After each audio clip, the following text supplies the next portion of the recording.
నిజాంపట్నం మండలం నిజాంపట్నం గ్రామంలోని శ్రీ శక్తి భవన్లో దివ్యాంగులకు ఓటు హక్కు వినియోగంపై కార్యక్రమం ఏర్పాటు చేయడం జరిగింది.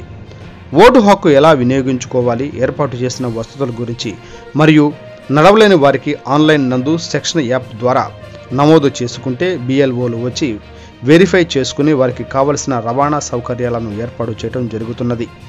ఈ యాప్ను ఆండ్రాయిడ్ ఫోన్ నందు దివ్యాంగులు డౌన్లోడ్ చేసుకుని ఓటు హక్కును తప్పకుండా వినియోగించుకోవాలని జిల్లా SVEEP nodal officer Shri Y Pichireddy గారు, స్థానిక వెల్ఫేర్ ఆఫీసర్ శ్రీమతి గుణశీల గారు, ఈ కార్యక్రమంలో జిల్లా అసిస్టెంట్ నోడల్ ఆఫీసర్ వెంకట్రావు గారు మరియు రేపల్ల ఏరియా కోఆర్డినేటర్ శ్రీమతి రమాదేవి గారు, ఏపీఎం ఎన్జే కృపాసాగర్ గారు, సిసిలు దేవి ప్రసన్న, కోటేశ్వరమ్మ, మంజుల, అకౌంటెంట్ నాగలక్ష్మి తదితరులు పాల్గొన్నారు.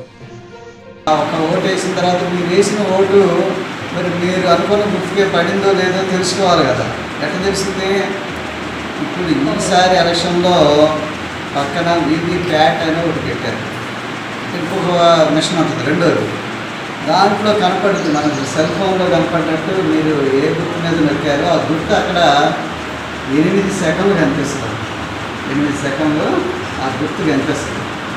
మరి అది చూసుకోవచ్చు మీరు. నేను వేసిన ఓటు వాళ్ళకే పడ్డదా లేకపోతే వేరే వాళ్ళకి వెళ్ళిపోతున్నాయి అంటే ఒకళ్ళకి వేస్తే ఇంకొకరికి పడుతుందా అనేది కూడా ఆ డౌట్ కూడా అక్కడ తీర్చుకోవడానికి ఎలక్షన్ కమిషన్ వాళ్ళు ఏం చేశారంటే ఈసారి రెండో మిషన్ కూడా పెట్టారు. వీవీ ప్యాట్ అంటారు.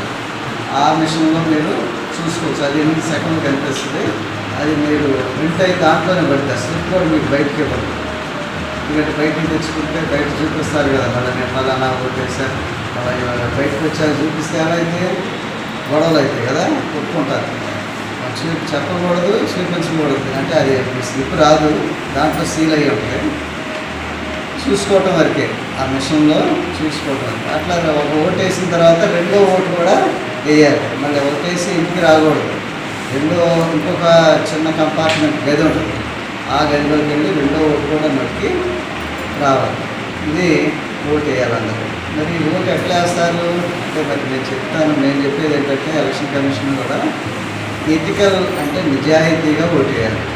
నిజాయితీగా ఓటు వేయాలి. నిజాయితీగా అంటే ఎలాంటి ప్రలోభాలు అంటే ఏంటి? డబ్బులు ఇస్తారు, అందరు ఇస్తున్నారు, డబ్బులు ఇస్తున్నారు, మరి మద్యం పంచుతారు, లేదంటే కానుకలు, చీరలు కానీ ఏ ఒకటి వస్తువులు, ఎండు వస్తువులు ఏ ఒకటి పంచుతూ ఉంటారు.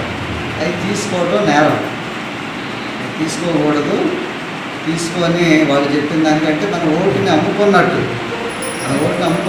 మనల్ని మనం అమ్ముకున్నట్టే. మనకు రాజ్యాంగం ఏం చేసింది? భారతీయుడిగా మనం ఓటు ఇచ్చారు. అది చాలా జాగ్రత్తగా సీక్రెట్గా ఎవరికి చెప్పకుండా నీకు ఇష్టమైన వాళ్ళకి తీసుకుంటాం. కానీ దాన్ని పబ్లిక్గా అమ్ముకుంటే నేరమే. కొనటం నేరమే. అంటే ఇచ్చిన వాళ్ళు నేరస్తులే, తీసుకున్న వాళ్ళు కూడా నేరస్తులే. మరి మన సీవిజిల్ యాప్ అనేది ఆయన ఫోన్లో చేస్తున్నారు, చూశారు కదా. అట్లాంటి యాప్ ఉంటుంది. ఆ యాప్లో వాళ్ళు ఎవరైనా మీరు డబ్బులు తీసుకునేటప్పుడు కానీ ఫోటో తీసి పెడితే అప్పుడు మీరు కూడా నేరస్తులు అవుతారు. మళ్ళీ కేసుకి వెళ్ళాలి, స్టేషన్కి వెళ్ళాలి, పోలీస్ స్టేషన్ పిలుస్తారు, కోర్టుకి వెళ్ళాలి. ఇవన్నీ అవసరంగా వేసాం. డ్యూటీలో ఎక్కడో